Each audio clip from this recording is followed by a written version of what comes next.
13 کیا اللہ کے علاوہ کوئی دوسرا بھی غیب جانتا ہے؟ اللہ کے علاوہ اور کوئی دوسرا غیب نہیں جانتا۔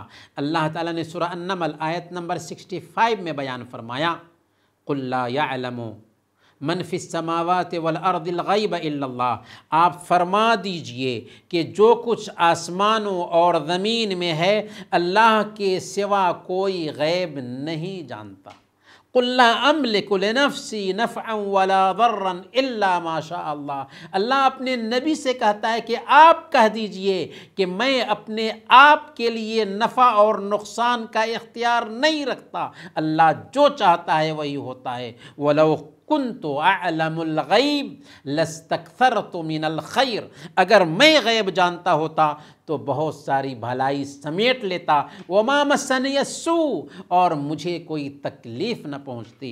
آپ دیکھیں جنگ احد میں کیا ہوا تھا، اللہ کے نبی صلی اللہ علیہ وسلم کے دندان مبارک شہید ہوئے تھے، غیب نہیں جانتے تھے اللہ کے نبی صلی اللہ علیہ وسلم۔ افک کا حادثہ پیش آیا، 1 مہینہ تک اللہ کے نبی صلی اللہ علیہ وسلم پریشان رہے، غیب نہیں جانتے تھے اللہ کے نبی صلی اللہ علیہ وسلم۔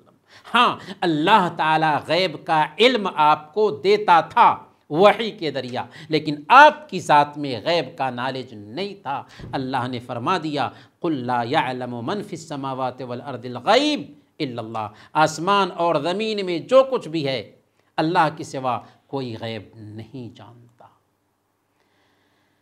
سوال نمبر 14، ایمان کے ارکان کتنے ہیں؟ ایمان کے پیلرز 6 ہیں۔ ایمان کے پیلرز کتنے ہیں؟ 6 ہیں، اور اسلام کے 5۔ اسلام کے پیلرز کون کون سے ہیں؟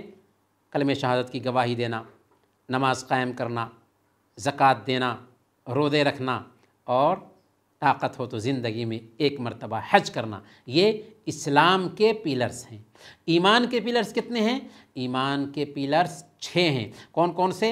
اللہ پر ایمان رکھنا، فرشتوں پر ایمان لانا، کتابوں پر ایمان لانا، رسولوں پر ایمان لانا، آخرت کے دن پر ایمان لانا، اور اچھی بری تقدیر پر ایمان لانا۔ کتنے ہوئے؟ ایمان کے پیلرز 6 ہوئے۔ اس کی دلیل صحیح مسلم میں حدیث جبریل ہے، جو حدیث جبریل کے نام سے ہی مشہور ہے۔ جبریل امین آتے ہیں اللہ کے نبی صلی اللہ علیہ وسلم کے پاس اور آپ سے سوال کرتے ہیں ایمان کیا ہے؟ آپ پہ فرماتے ہیں ان تؤمن باللہ وملائکتہ وکتبہ ورسلہ والیوم الآخر وبالقدر خیرہ وشرہ، کہ اللہ پر ایمان لاؤ، فرشتوں پر ایمان لاؤ، کتابوں پر ایمان لاؤ، رسولوں پر ایمان لاؤ، آخرت کے دن پر ایمان لاؤ، اور اچھی بری تقدیر پر ایمان لاؤ۔ سوال نمبر 15، ارکان ایمان کی وضاحت کریں۔ ایمان کے ارکان ہم نے جان لیا، ان کو ذرا تفصیل سے جان لیتے ہیں کہ ارکان ایمان کیا کیا ہیں، ان کی وضاحت کیا کیا ہے۔ تو اللہ پر ایمان لانا، اس کا مطلب یہ ہے کہ اللہ نے ہی ہمیں پیدا کیا ہے، وہی ہمیں روزی دے رہا ہے، وہی مالک ہے، وہی پوری کائنات کو چلا رہا ہے، اور وہی اکیلا عبادت کا حق رکھتا ہے۔ اللہ کے علاوہ اور کسی کی عبادت نہیں ہو سکتی۔ وہ عظیم ہے، اس کے پاس بہت سارے نام ہیں اور اس کے بہت سارے صفات ہیں، ان ناموں میں اور ان صفات میں اس کا کوئی شریک نہیں ہے۔ یہ ہے اللہ پر ایمان رکھنا۔ فرشتوں پر ایمان رکھنے کا مفہوم کیا ہوا؟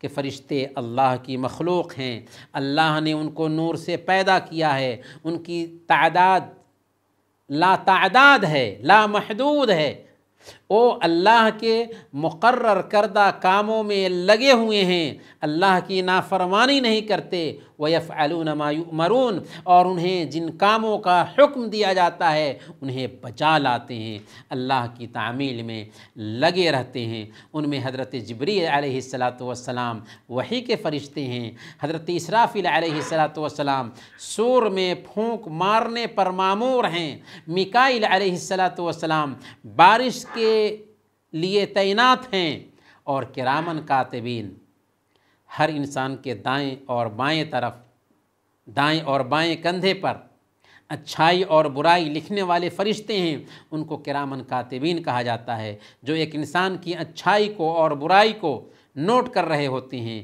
اور ملک الموت ہیں، یعنی موت کے فرشتے ہیں۔ یہ کچھ فرشتوں کے نام ہوئے۔ تیسرے نمبر پر کتابوں پر ایمان رکھنا۔ یہ وہ کتابیں ہیں جو اللہ نے اپنے رسولوں پر نازل کی، جن میں ہمیں چند کتابوں کے نام بتائے گئے ہیں، جیسے قرآن کریم اللہ کے نبی محمد صلی اللہ علیہ وسلم پر اترنے والی کتاب ہے۔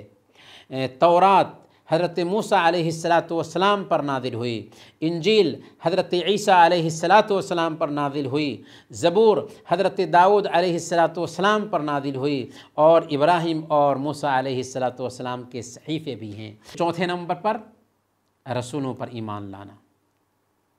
رسول کون ہوتے ہیں؟ یہ انسانوں میں سے برگزیدہ لوگ ہوتے ہیں، چنے ہوئے لوگ ہوتے ہیں، جنہیں اللہ اپنے بندوں تک اپنا پیغام پہنچانے کے لیے بشارت دینے والا اور جہنم سے ڈرانے والا بنا کر کے بھیجتا ہے۔ لیکن اللہ تعالیٰ نے پیارے نبی صلی اللہ علیہ وسلم کے اوپر نبوت کے سلسلہ کو ختم کر دیا۔ ان رسولوں میں سے افضل جو رسول ہیں، جن کو اولو العزم من الرسل کہا جاتا ہے، عظیمت والے رسول، اولو العزم من الرسل 5 ہیں۔ کون ہیں اولو العزم من الرسل؟ نوح علیہ السلام، ابراہیم علیہ السلام، موسیٰ علیہ السلام، عیسیٰ علیہ السلام، اور محمد صلی اللہ علیہ وسلم۔ کہ اگر کوئی آدمی کسی ایک فرشتے کا انکار کر دے، اگر کوئی آدمی کسی ایک رسول کا انکار کر دے، اگر کوئی آدمی کسی ایک کتاب کا انکار کر دے کہ میں نہیں مانتا اس کتاب کو، میں نہیں مانتا فلاں رسول کو، میں نہیں مانتا فلاں فرشتے کو، وہ مسلمان نہیں رہے گا۔ اس سے ہم اندازہ لگا سکتے ہیں کہ ایمان کے ارکان کو سمجھنا اور اس کی باریکی کو سمجھنا کتنا ضروری ہے۔ 5ویں نمبر پر آخرت کے دن پر ایمان رکھنا، اور آخرت کے دن میں سب سے پہلے نمبر پر قبر کی نعمت اور عذاب پر ایمان رکھنا۔ قبر میں عذاب بھی ہوتا ہے اور قبر میں نعمتیں بھی ملتی ہیں۔ اللہ نے قرآن میں ذکر کیا آل فرعون کے بارے میں، النار یعرضون علیہا غدوا وعشیا، کہ آگ پر آل فرعون کو صبح اور شام میں پیش کیا جاتا ہے۔ قیامت کے دن پر ایمان رکھنا بھی آخرت کے دن پر ایمان لانے میں شامل ہے۔ قبروں سے اٹھائے جانے پر ایمان رکھنا، اللہ کے پاس پیش ہونے پر ایمان رکھنا۔ یومئذ تعرضون لا تخفی منکم خافیہ، تم اللہ کے پاس پیش کیے جاؤ گے، کوئی چیز پوشیدہ رہنے والی نہیں ہے اس دن۔ حساب و کتاب پر ایمان رکھنا، حوض کوثر پر ایمان رکھنا، پل صراط پر ایمان رکھنا، اور اخیر میں جنت اور جہنم کے فیصلے پر ایمان رکھنا کہ کچھ لوگ جنت میں جائیں گے اور کچھ لوگ جہنم میں جائیں گے۔ اللہ تعالیٰ سے دعا ہے کہ اللہ تعالیٰ ہم سب کو جنت میں جانے والا بنائے اور جہنم سے بچائے۔ نیک لوگوں کے لیے اللہ تعالیٰ نے جنت تیار کیا ہے، اور بدکاروں اور کفار و مشرکین کے لیے اللہ تعالیٰ نے جہنم تیار کیا ہے۔ ایمان کے ارکان میں سے چھٹا رکن اچھی اور بری تقدیر پر ایمان رکھنا۔ مطلب یہ ہے کہ اللہ تعالیٰ نے کائنات میں پیش آنے والی ساری چیزوں کے بارے میں اپنے پاس علم رکھا ہوا ہے۔ یعنی یہ عقیدہ رکھا جائے کہ کائنات میں جو چیزیں بھی پیش آتی ہیں ان کو وہ جانتا ہے، اللہ نے انہیں لوح محفوظ میں لکھ دیا ہے، اور اللہ تعالیٰ ہر چیز کو پیدا کرنے والا ہے، اور اللہ جو چاہتا ہے وہی ہوتا ہے۔ یہ ہے تقدیر پر ایمان۔ دلیل اِنَّا كُلَّ شَيْءٍ خَلَقْنَاهُ بِقَدَرٍ، سورہ القمر آیت نمبر 49، کہ ہم نے ہر چیز کو ایک مقررہ تقدیر کے مطابق پیدا کیا ہے۔ تقدیر کے 4 مراتب ہوتے ہیں۔ نوٹ کیجئے، تقدیر کے کتنے مراتب ہوتے ہیں؟ 4 مراتب ہوتے ہیں۔ تو سب سے پہلے نمبر پر علم ہے، یعنی اللہ تعالیٰ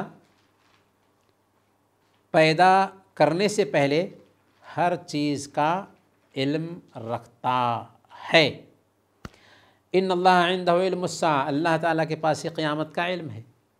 دوسرے نمبر پر ہمیں یہ ماننا چاہیے کہ اللہ تعالیٰ نے ہر چیز کے بارے میں لوح محفوظ میں لکھ دیا ہے۔ جو کچھ ہوا، جو کچھ ہونے والا ہے، وہ سب کے سب اللہ تعالیٰ نے لوح محفوظ میں لکھ رکھا ہے۔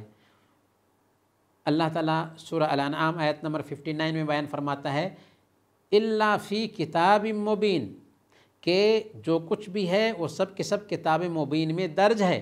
تو اللہ تعالیٰ نے ہر چیز کا علم بھی رکھتا ہے اور ہر چیز کو لوح محفوظ میں لکھ بھی دیا ہے۔ گویا کہ سب سے پہلے نمبر پر علم، دوسرے نمبر پر کتابت، یعنی اللہ تعالیٰ نے ہر چیز کے بارے میں لکھ بھی دیا ہے، اور تیسرے نمبر پر مشیت، یعنی اللہ جو چاہتا ہے وہی ہوتا ہے، اللہ جو نہ چاہے وہ نہیں ہو سکتا، تو یہ مشیت ہے۔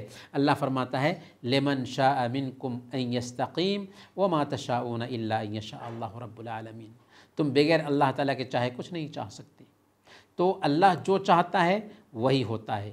تو علم، کتابت، مشیت، اور چوتھے نمبر پر تخلیق، یعنی یہ اس بات پر ایمان رکھنا کہ ساری کائنات کا پیدا کرنے والا اللہ تعالیٰ ہے، اللہ تعالیٰ نے ہی ساری کائنات کو پیدا کیا ہے، گویا کہ اللہ تعالیٰ خالق ہے۔ واللہ خلقکم وما تعملون، گویا کہ تقدیر کے کتنے مراتب ہوئے ہمیں یاد رہنا چاہیے۔ تقدیر کے 4 مراتب ہوئے۔ سب سے پہلے نمبر پر اللہ کا علم، یعنی اللہ ہر چیز کا علم رکھتا ہے۔ دوسرے نمبر پر کتابت، یعنی اللہ تعالیٰ نے ہر چیز کو لکھ رکھا ہے۔ اور تیسرے نمبر پر مشیت، یعنی اللہ جو چاہتا ہے وہی ہوتا ہے۔ اور چوتھے نمبر پر تخلیق، یعنی اللہ تعالیٰ ہر چیز کا خالق ہے۔